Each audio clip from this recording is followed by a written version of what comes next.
Dice la Iglesia Católica que la prueba de que Jesús existió es que desde que murió ha existido una sucesión apostólica ininterrumpida hasta hoy con Francisco. ¿Cuál es la verdad? Pues no lo sé. El problema es que la sucesión apostólica dependería de que realmente Pedro haya conocido a Pablo. Y no me refiero a Pedro Picapiedra y a Pablo Mármol, por favor. Y de que el Pedro que conoció a Pablo haya sido el Pedro apóstol. Y de que el Pedro apóstol le haya contado la verdad a Pablo. Porque Pablo, cuando entra en acción Pablo después de su camino a Damasco, ya Cristo había muerto mucho tiempo antes, suponiendo que haya muerto. No, sí, evidentemente hay una persona que murió, pero que no es el Dios, el Cristo de los milagros que nos venden, ¿no? Entonces, esa sucesión apostólica, por ininterrumpida que sea, no implica que no cuenten cuentos.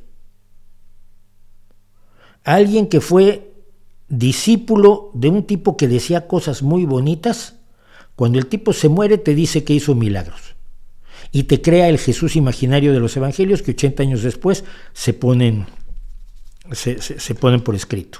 Así que tienes 80 años de fantasías.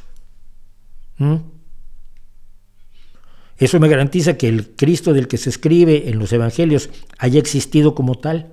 No. Me dice que existió alguien o alguienes que se amalgamaron en un personaje fantástico 80 años después. Eso puede ser la demostración de que existió un predicador, había muchos, pero garantías de que el predicador ese haya tenido las características que se le atribuyen en los evangelios 80 años después, no es ninguna prueba. No es ninguna prueba.